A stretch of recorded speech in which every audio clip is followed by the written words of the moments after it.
kekuatan terbesar untuk mengatasi sampah ini masyarakat.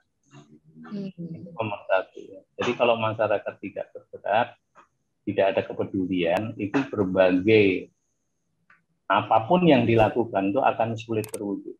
Tetapi kekuatan masyarakat ini memerlukan syarat.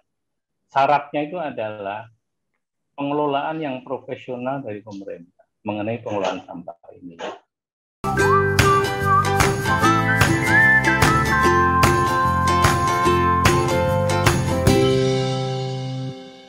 Assalamualaikum warahmatullahi wabarakatuh. Selamat datang di podcast LP3ES. Hari ini kita adakan podcast lagi, tapi dalam format yang baru, yaitu dalam format online, yang mana kita jalankan lewat Zoom. Dan hari ini kita juga ada narasumber dari salah satu peneliti senior LP3ES, yaitu Bapak Ervan Mariono. Halo Bapak, apa kabar Pak? Alhamdulillah sehat ya. Gimana di situ? Alhamdulillah baik juga Pak. Kita lagi work from home ya sekarang karena kantor lagi tutup. Ya. Oke, jadi di tema podcast kali ini kita akan membahas tentang Indonesia Darurat Sampah, yang mana Indonesia sendiri memiliki target menuju zero waste pada tahun 2025. Namun nampaknya dalam realitasnya bahwa hal ini masih jauh untuk bisa dicapai oleh Indonesia. Nah, hari ini kita bersama Pak Ervan akan membicarakan tentang bagaimana sih kondisi sampah kondisi pengelolaan sampah di Indonesia. Nah, menurut Pak Ervan sendiri, bagaimana sih Pak kondisi pengelolaan sampah yang sudah dijalankan oleh Indonesia pada saat ini? Ya, Assalamualaikum warahmatullahi wabarakatuh ya. Terima kasih nih atas kesempatan kita membahas ini. Seperti kita tahu bahwa ini sebenarnya bulan kemarin ya. Iya Pak. Itu adalah Hari Peduli Sampah. Yang sebenarnya ini kan diperingati tiap tahun, dimulai dari ketika terjadi longsor di Lui Gajah ya. Iya betul Pak. Tahun 2005 kalau tidak salah. Dan itu menelan korban hampir 150 orang di tempat pembuangan akhir sampah. Nah, oleh pemerintah dijadikan sebagai peringatan Hari Peduli Sampah. Jadi kalau kita bicara mengenai sampah, seberapa daruratnya, ini sampah ini menurut hitung-hitungan dari Kementerian Lingkungan Hidup ya dan Kehutanan, itu 1 tahun itu bisa sampai 67 juta ton, itu bayangin. Berarti dalam sehari sekitar seluruh Indonesia ya. Dari sekitar 180.000 ton. Ya. Artinya kalau setiap truk sampah itu 5 ton ya sehari, itu berarti ada berapa? 37.000 truk setiap hari berbaris itu untuk mengangkut sampah. Jadi itu untuk menunjukkan betapa banyaknya sampah, banyaknya timbulan sampah sekarang ini. Nah, ini sebenarnya memang lebih akut di kota ya, tapi sebenarnya ini sampah ini tidak hanya di kota, karena sampah itu ada 3 faktor ya, timbulan sampah itu. Yang pertama tentu jumlah penduduk ya, penduduk makin banyak tentu sampah makin banyak. Dan diperkirakan itu diperhitungkan itu setiap penduduk itu memproduksi sampah hampir sekitar setengah sampai 0,7 kilo sehari. Nah, Anda hitung aja itu berapa ton sampah tiap hari. Yang kedua, pertumbuhan ekonomi ya. Pertumbuhan ekonomi itu tentu akan meningkatkan ekonomi masyarakat, dan kemudian pertumbuhan ekonomi itu kan juga menghasilkan produksi tentu menghasilkan sampah. Yang ketiga itu gaya hidup masyarakat kita yang masih cuek dengan sampah ya. Jadi hanya sekitar 5% orang di seluruh dunia ini yang memikirkan sampah, sementara 100% orang di dunia ini semua menghasilkan sampah, ya kan? Jadi itu.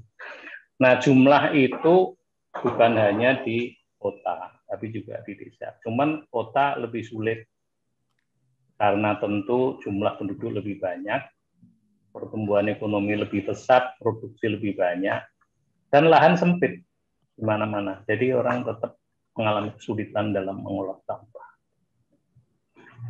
Itu situasi daruratnya yang sekarang kita hadapi.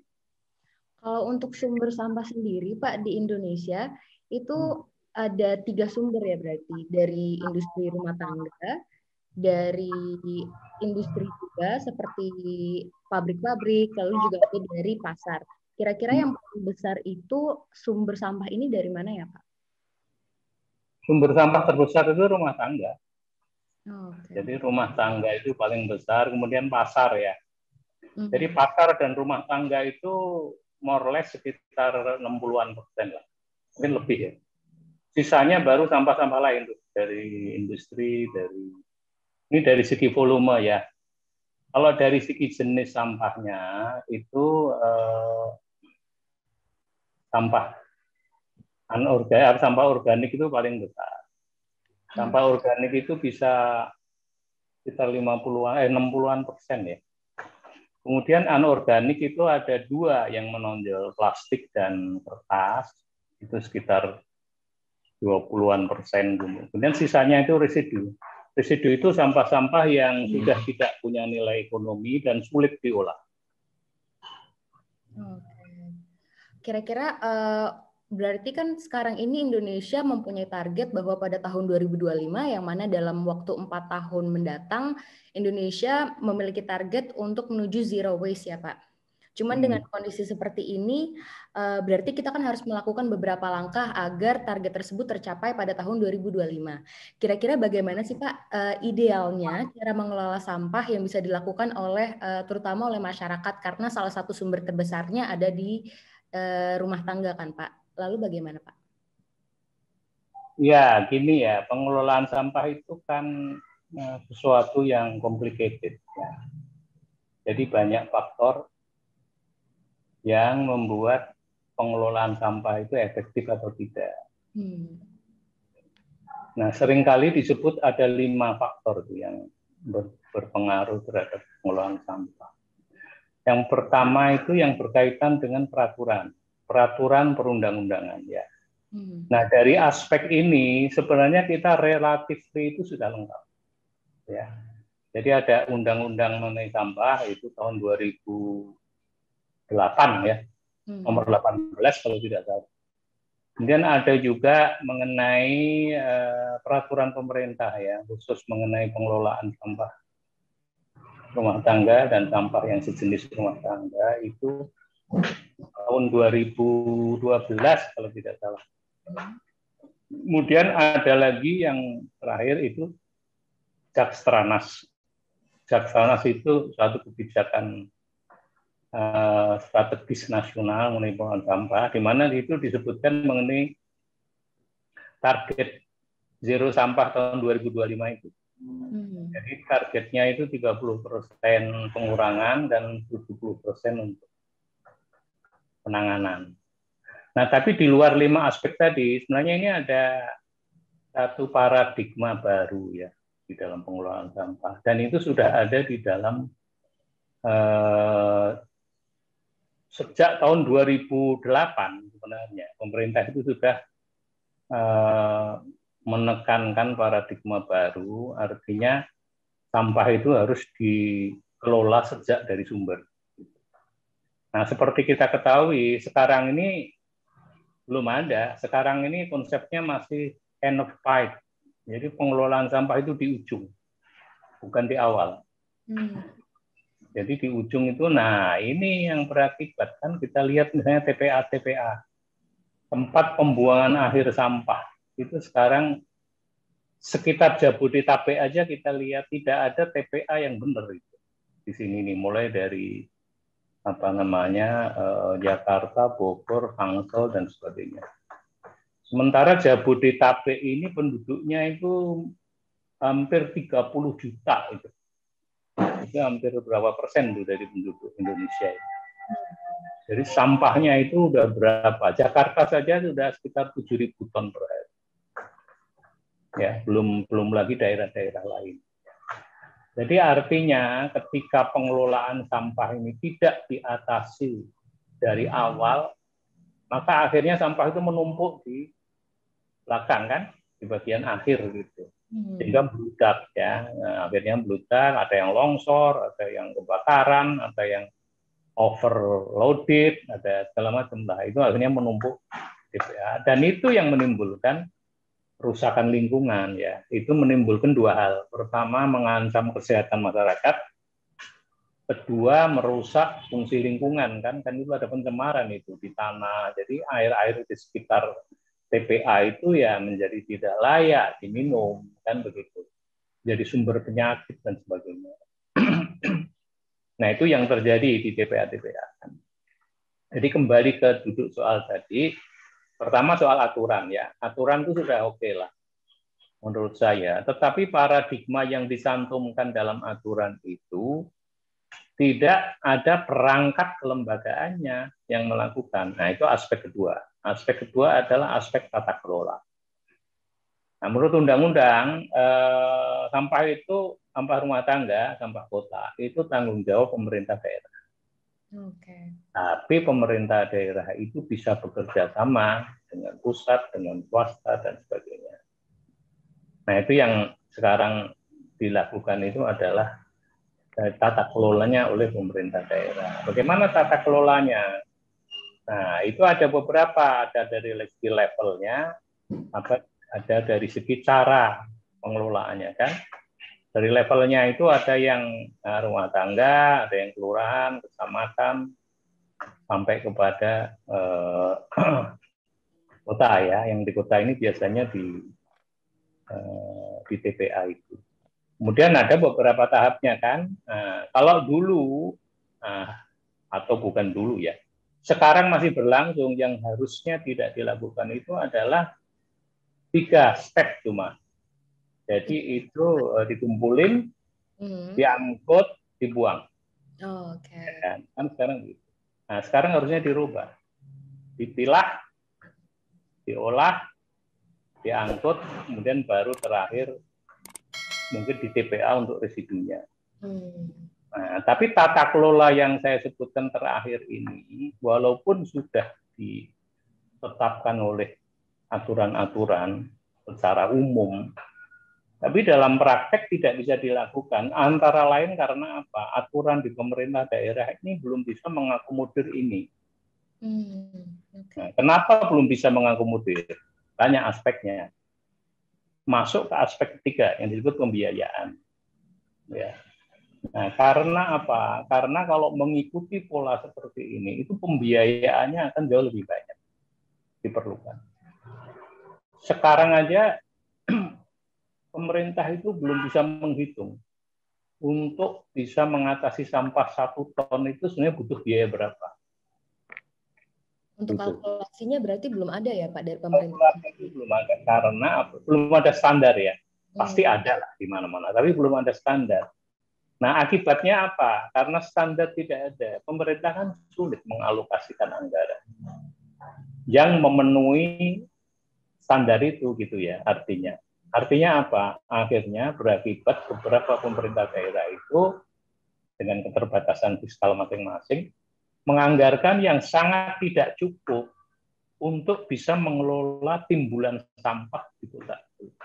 Apalagi kalau menggunakan pendekatan yang baru ya. Artinya apa? Artinya pengelolaan sampah itu harus semakin didekatkan ke sumber.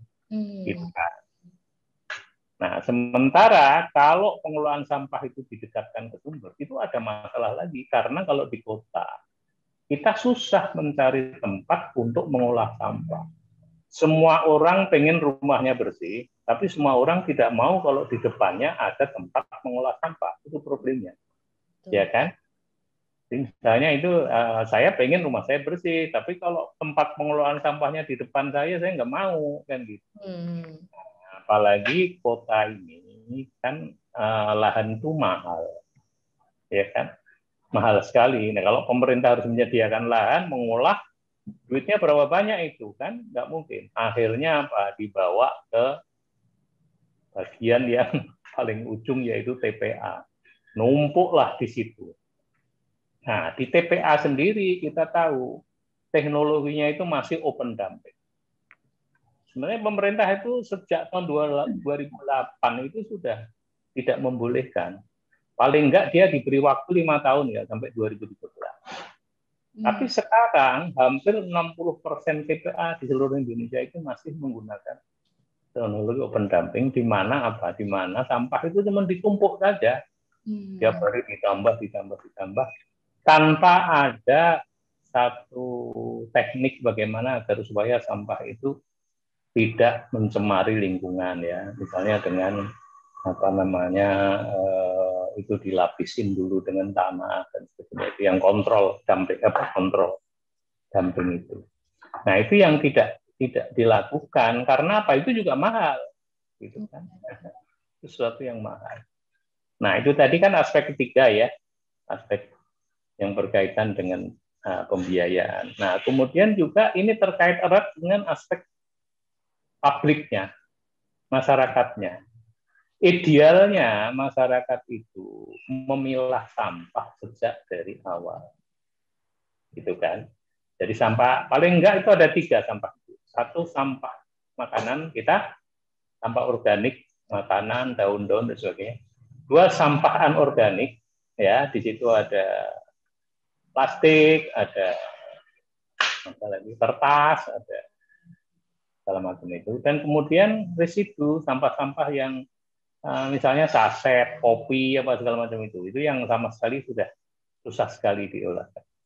Nah, kalau ini dilakukan oleh masyarakat, itu akan memudahkan pengolahan sampah, gitu. Tapi yang terjadi kan campur sekarang sampah itu, ya kan?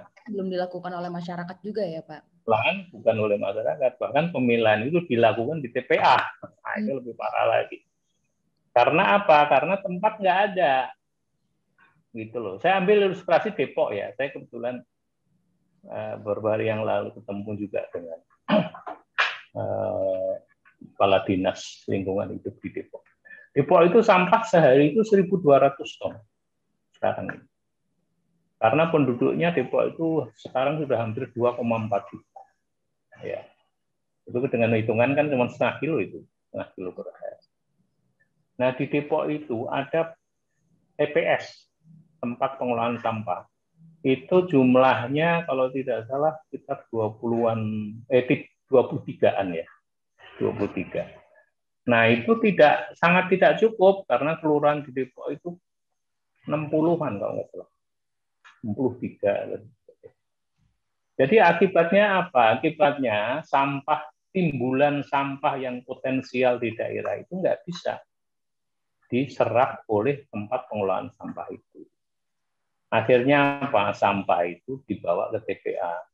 Gitu. Tapi karena TPA sendiri juga menerimanya tidak sebanyak itu, jadi sampah itu kemudian berceceran di tempat-tempat publik, kan, di jalan, pinggir jalan, masuk ke sungai. Nah, itu masalah terbesar. Akhirnya sampah itu sampai laut, kan begitu ibarat.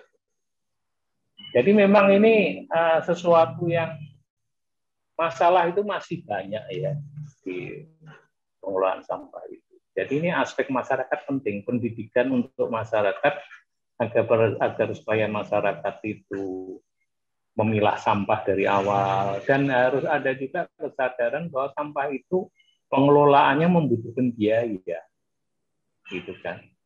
Sekarang ini kesadaran masyarakat belum sampai di situ kan. Buang sampah ya sudah, itu kita kasih uang 15.000 lah. Harusnya sampah itu seperti kita membeli air, ya kan, air minum itu jadi kan ada ongkosnya. Oh iya, betul. Sedangkan sampah ini enggak gitu, enggak sampai ke situ ya.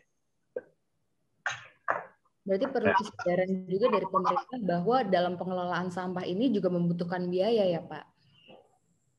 Ya, memang itu masih agendanya gini ya, karena sekarang ini di masyarakat, bahkan juga dilakukan oleh para pakar itu juga ada misleading ya. Saya sendiri tidak sependapat kalau sekarang ini banyak pandangan yang mengatakan sampah itu berkah, sampah itu emas, sampah itu luar biasa nilainya dan sebagainya. Itu mungkin kalau orang Jawa bilang benar tapi nggak benar. Sebagian di antaranya itu benar. Kita pikir aja, kalau sampah itu emas, sampah itu sudah nggak ada, sudah diambil orang semua, gitu kan? Kan nyatanya enggak kan? Artinya begini, ada dua pendekatan di sini. Ada yang pendekatan pertama, pengelolaan sampah itu sebenarnya cost center, kayak seperti cleaning service, gitu loh. Jadi ya sampah itu harus dibersihkan gitu, agar supaya kalau bersih tidak menimbulkan masalah pada kesehatan masyarakat dan lingkungan, kan begitu. Tapi ada satu pihak yang mengatakan ya sampah itu bisa menghasilkan gitu. Itu buktinya bisa jadi energi, bisa jadi listrik dan sebagainya kan. Jadi seolah-olah sampah itu bukan cost center gitu, tapi justru profit center. Nah, menurut saya ini salah. Pemikiran ini salah. Nah, itu mengakibatkan apa? Mengakibatkan masyarakat itu juga menganggap bahwa sampah itu berkah, ngapain saya harus bayar, kan? Itu nanti kan menghasilkan sama orang lain. Jadi Gitu. Sementara itu tidak terjadi. Gitu. Nah, pemerintah itu juga teracuni itu pikiran mereka itu. Jadi akibatnya apa? Akibatnya pemerintah daerah itu tidak bersedia menganggarkan dana pemerintah yang besar untuk sampah, karena dia bilang udah serahin swasta aja, kita nggak usah ngeluarin uang, dan tidak bisa itu dalam prakteknya, nggak bisa, karena pengelolaan sampah itu meskipun dirubah menjadi energi ya, waste to energy, waste to material segala macam, itu cross subsidinya besar sekali. Jadi satu pengusaha company untuk bisa mengolah sampah menjadi energi misalnya, itu memerlukan supply sampah yang besar. Nggak akan ada yang mau kalau sampahnya kurang dari 1.000 ton per hari misalnya. Itu pun dia masih minta tipping fee dari pemerintah.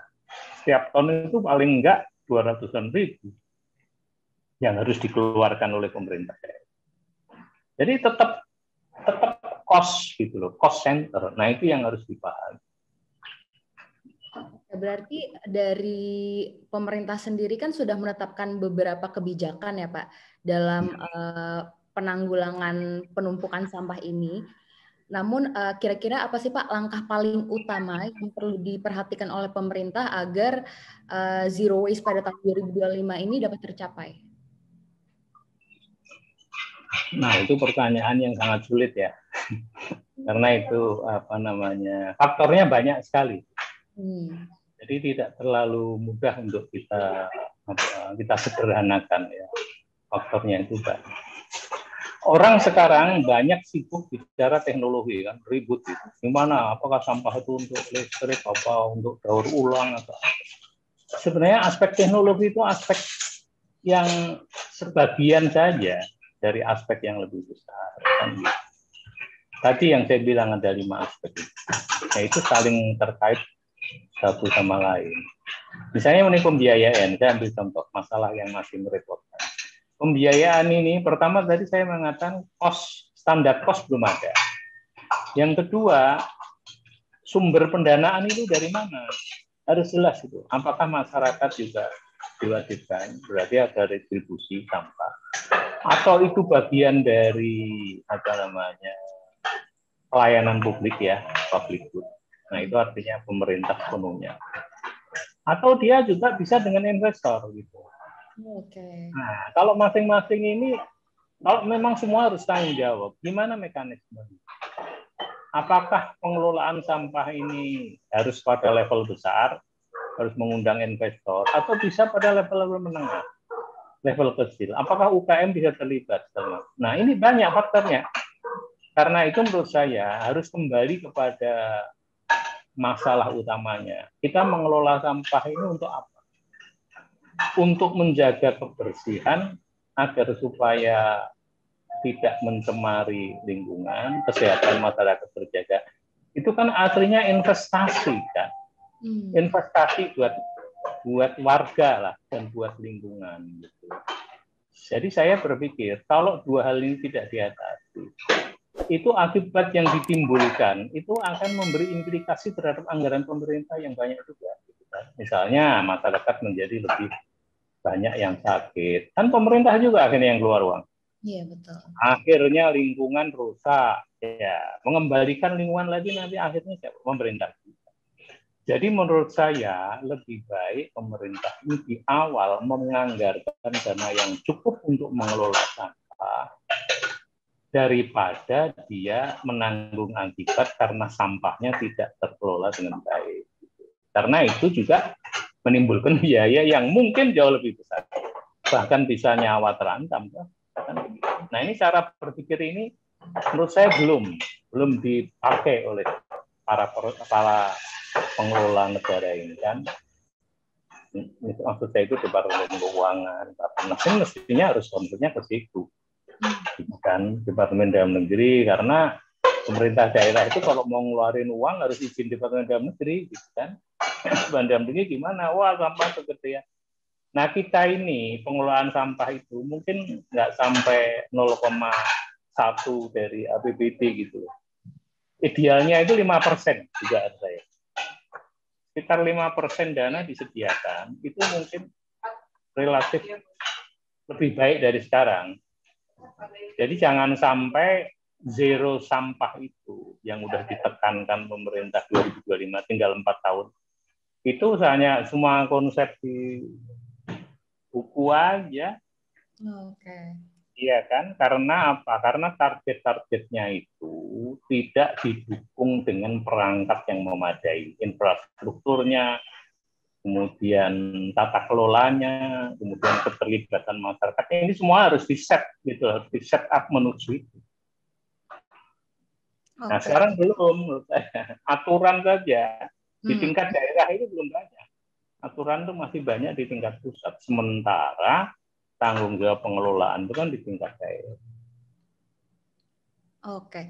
Kalau dari segi aturan sendiri yang ditetapkan oleh pemerintah itu kan sudah banyak ya Pak, mulai dari pemerintah pusat dan mungkin ke pemerintahan daerahnya juga. Lalu apakah kan nampaknya pada kenyataannya sekarang realitasnya pengelolaan sampah ini juga masih belum dilakukan secara maksimal. Apakah membutuhkan bantuan dari pihak-pihak lain, misalkan seperti dari komunitas untuk membantu menggerakkan masyarakat untuk mengurangi sampah atau bagaimana Pak? Gini ya, gerakan dari masyarakat itu sudah banyak. Sudah banyak nih sampah. Coba kita lihat bank sampah. Bank sampah itu sekarang udah puluhan ribu di Indonesia.